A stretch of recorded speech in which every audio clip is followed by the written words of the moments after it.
Sure, what a week. Actually, no, it's only Monday. The President versus Advocate Busisiwe Mkhwebane, the Reserve Bank versus Advocate Busisiwe Mkhwebane, and tomorrow, the Public Enterprises Minister versus Advocate Busisiwe Mkhwebane. In a nutshell, that's today's show. Good evening. I'm Aldrin Simpia, and welcome to the PolitBureau.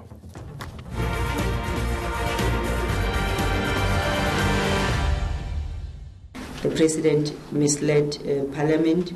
He should have not allowed himself to be responding the way he did, and he should have given himself time to respond or to request to be given an opportunity to go and prepare a response to Mr. Maimane.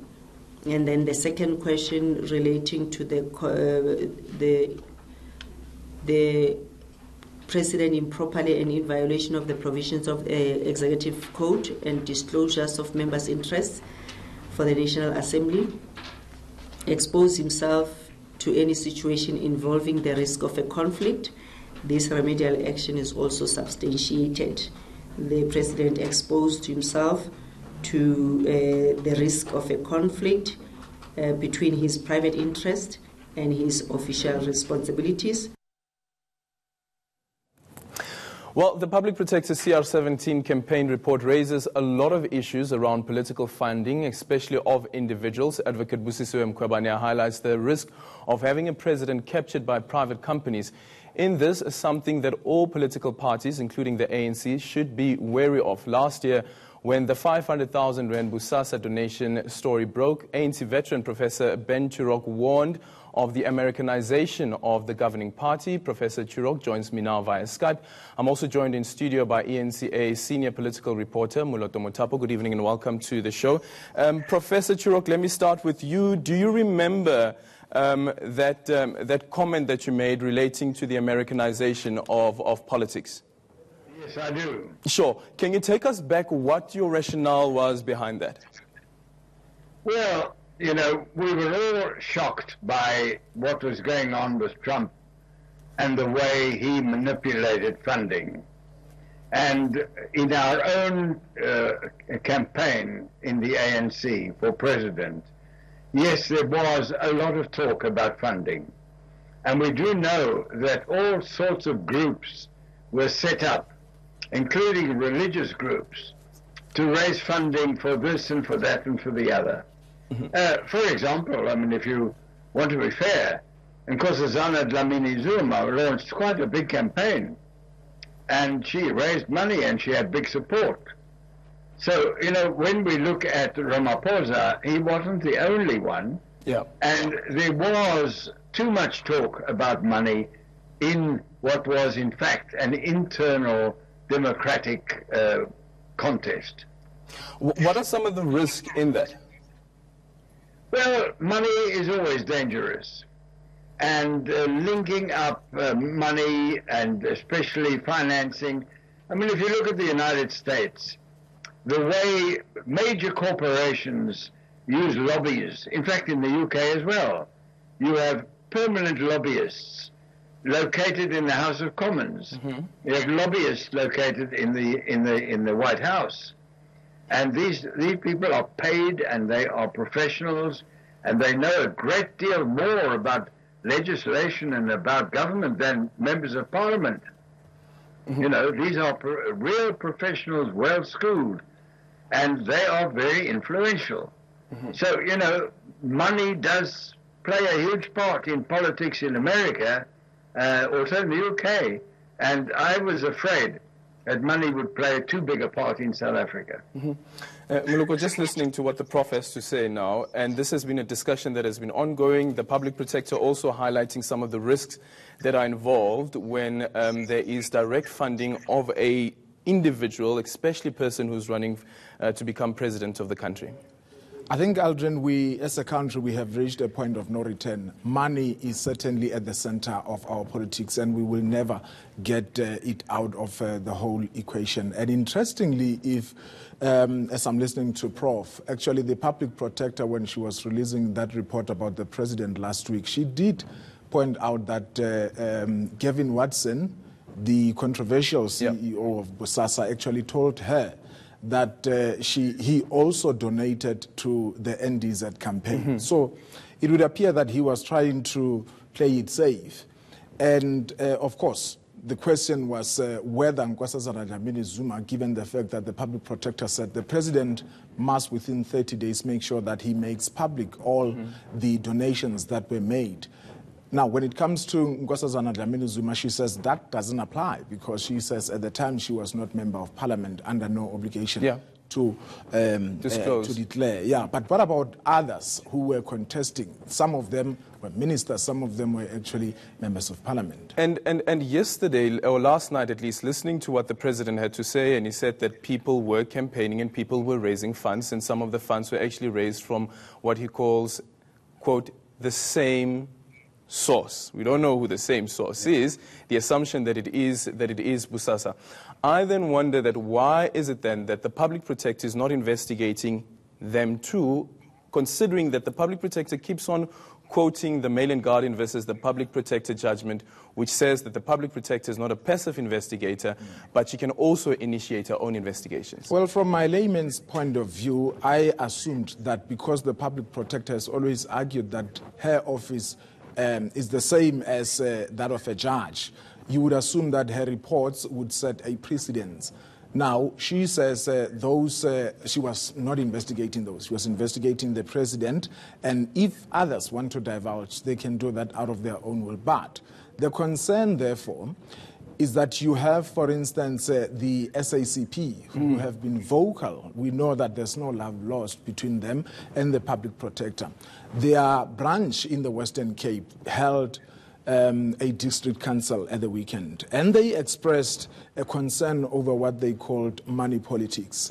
But then when you ask Solima Paila, the Deputy General Secretary, to say, okay, let's assume that there's no wrongdoing, but the fact that you have so much money, some of the individuals deposited so much money, and we don't know their intentions. It could be that they were noble, but we don't know what their intentions were. But as the party, are you concerned that you are having a situation where you are having a president who, in the inverted commas, was essentially bought by people who believe that he's the right man, and they just don't have a position?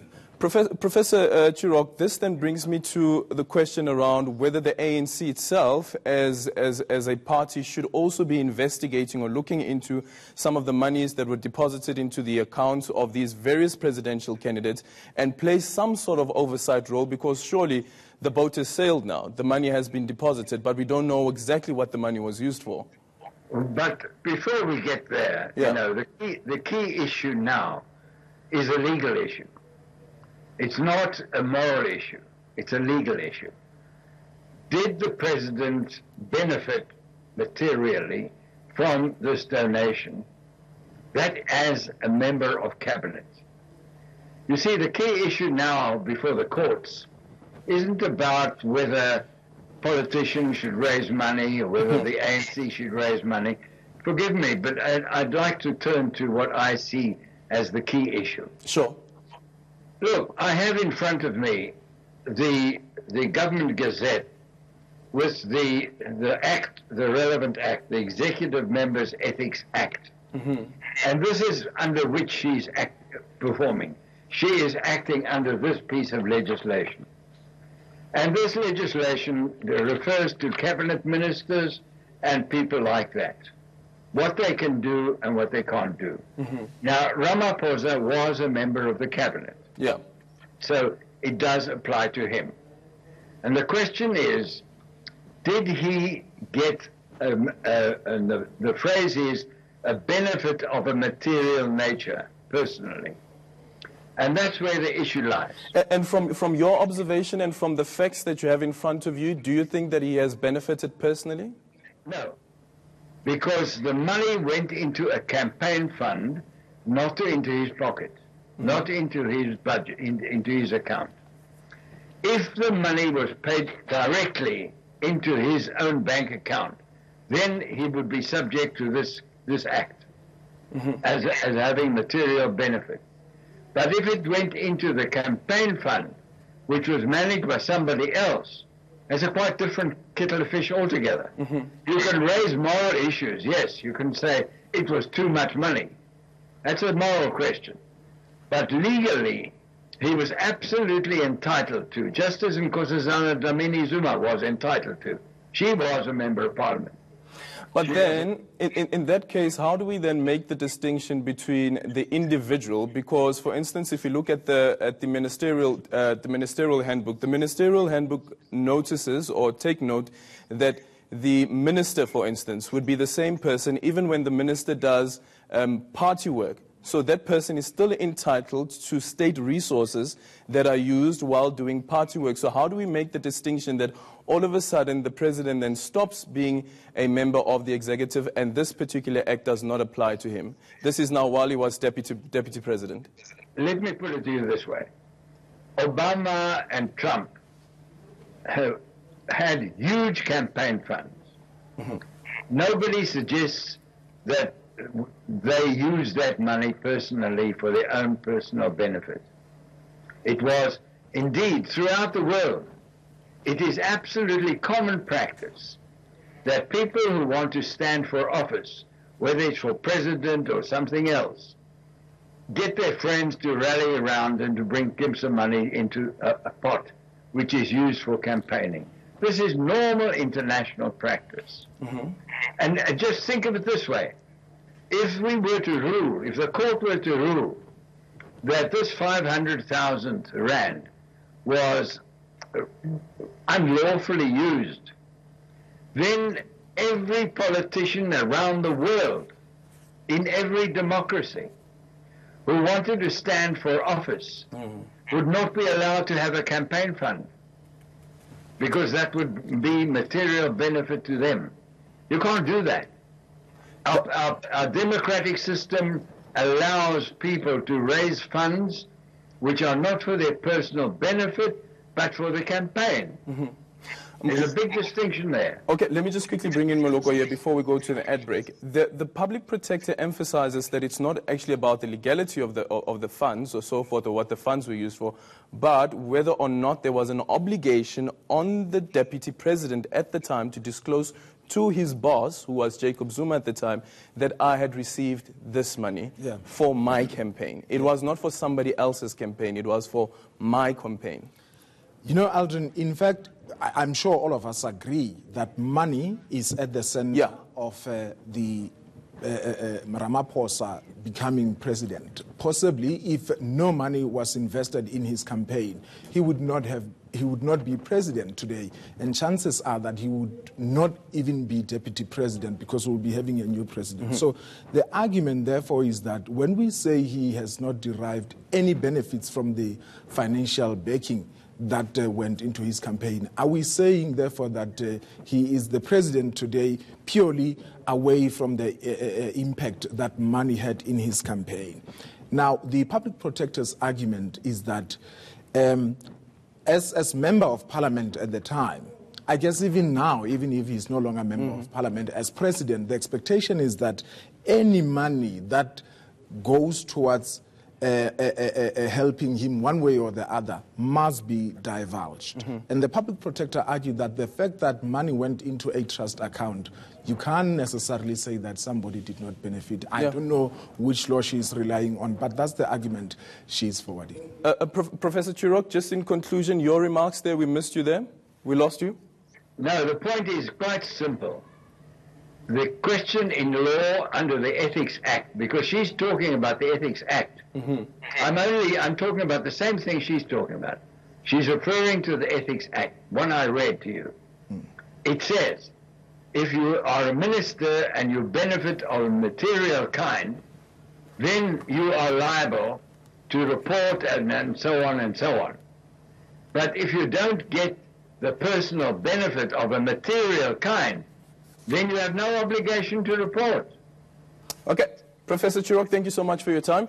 And Moloko will continue to join me just after this. We're going to go to a quick ad break. When we come back, we'll be focusing on today's Constitutional Court judgment that found that the public protector was dishonest. Will she survive this one?